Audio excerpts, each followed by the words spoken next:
శ్రీమాత్రే నమః. జై మాతాది. భక్తులకి నమస్కారం.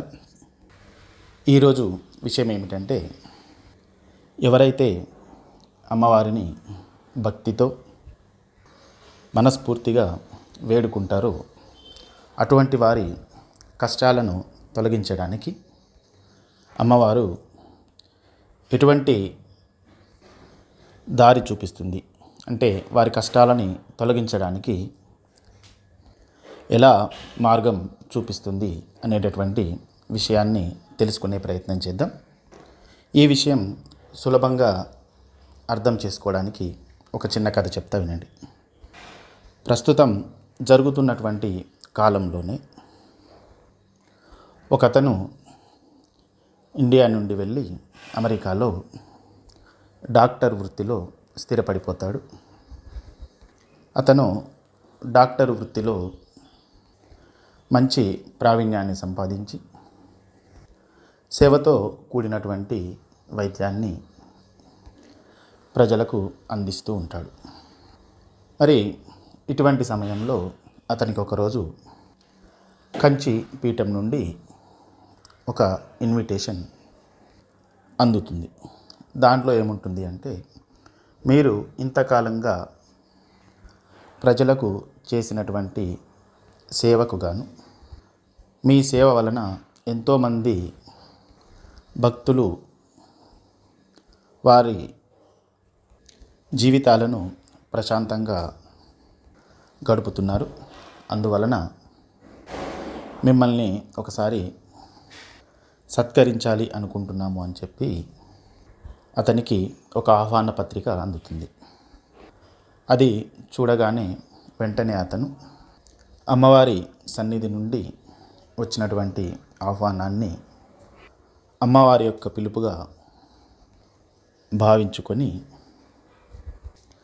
వెంటనే నేను బయలుదేరి వస్తున్నాను అని చెప్పడం జరుగుతుంది. అతను అమెరికా నుండి కంచి వరకు చేరుకోవడానికి చెన్నై ఎయిర్పోర్ట్లో దిగాలి అనుకుంటాడు. అతనికి ఉన్నటువంటి సొంత విమానంలో బయలుదేరి చెన్నైకి వస్తుంటాడు. ఇలా వచ్చేటప్పుడు మార్గ మధ్యంలో చెన్నైకి ఒక 80-100 కిలోమీటర్ల దూరంలో ఉండగా అతని విమానంలో సాంకేతికంగా కొంత అంతరాయం జరగడం వలన ఆ విమానం అక్కడే కిందకి దిగుతుంది. అది ఒక చాలా చిన్న పల్లెటూరు. అక్కడి నుండి అతనికి కంచికి వెళ్ళడానికి ఎలా వెళ్ళాలో అర్థం కానటువంటి పరిస్థితుల్లో ఆ ఊరిలో ఉన్నటువంటి ఒక అతని దగ్గర ఉన్న పాత కారును మాట్లాడుకొని అక్కడి నుండి బయలుదేరుతాడు. అప్పటికే చీకటి అవుతుంది. అలా కొంత దూరం వెళ్ళేసరికి మరొక చిన్న విలేజ్లోకి వెళ్ళగానే ఆ కారు ప్రాబ్లం వచ్చి ఆగిపోతుంది. దీనికి తోడు వర్షం కూడా పడుతుంది. అతనికి ఏం చేయాలనో అర్థం కాదు.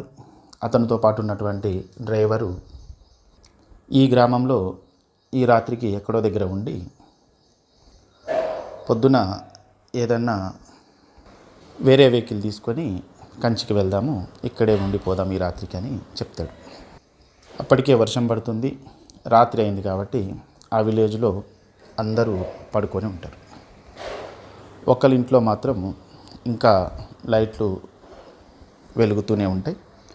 వారు పడుకోలేదనుకొని వారిని వెళ్ళి అడగడం జరుగుద్ది. మార్గ మధ్యంలో మా కారు ఇలా ఆగిపోయింది, అందుకే ఈ రాత్రి వరకు మేము ఇక్కడ ఉండి పొద్దున వెళ్ళిపోతాము అని చెప్పేసి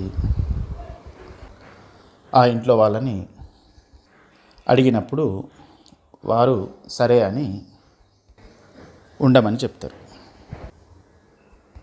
ఆ ఇంట్లో ఉన్న ఆవిడ వీరిని చూసి, మీరు వర్షంలో బాగా తడిసిపోయినారు, మీరు భోజనాలు కూడా చేయలేదనుకుంటా అని చెప్పి వారికి అన్నం పెడుతుంది. ఇదంతా జరగడానికి 1 గంట సమయం పట్టుండదు. ఈ వచ్చినటువంటి డాక్టరు ఆవిడను చూసిన ప్రతిసారి ఆవిడ పెదాలు కదులుతూ ఉంటాయి. డాక్టర్కు కొద్దిగా ఇబ్బంది అనిపించి ఆమెను అడుగుతాడు, అమ్మా, మేము రావడం వల్ల నువ్వేమన్నా ఇబ్బంది పడుతున్నావా, నీవు మా గురించి ఏమన్నా అనుకుంటున్నావా అని చెప్పేసి అడుగుతాడు.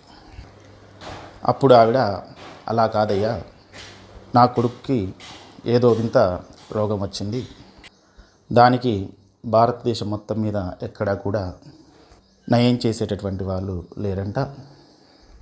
ఒక డాక్టర్ మాత్రం ఇక్కడి నుండి వెళ్ళి అమెరికాలో స్థిరపడి ఉన్నాడంట. అతను మాత్రమే దానిని నయం చేయగలడు. నేను ఎలాగూ అక్కడికి తీసుకెళ్ళలేను కాబట్టి నా కొడుకున్నటువంటి రోగాన్ని తగ్గించమని అమ్మవారి నామస్మరణ చేసుకుంటూ అమ్మవారిని వేడుకుంటున్నాను అని అతనికి చెప్తుంది. అప్పుడు అతను డాక్టరు బాబును చూసి జబ్బును నయం చేయడం జరిగింది.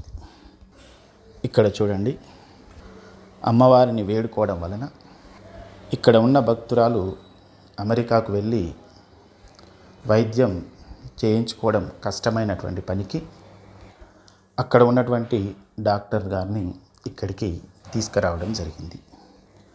ఇలా మనం భక్తితో ఏ దేవుణ్ణి ఆరాధించినా కూడా మనకున్నటువంటి కష్టాలని తొలగించడానికి ఏదో ఒక రూపంగా ఖచ్చితంగా సహాయం మాత్రం చేస్తాడు.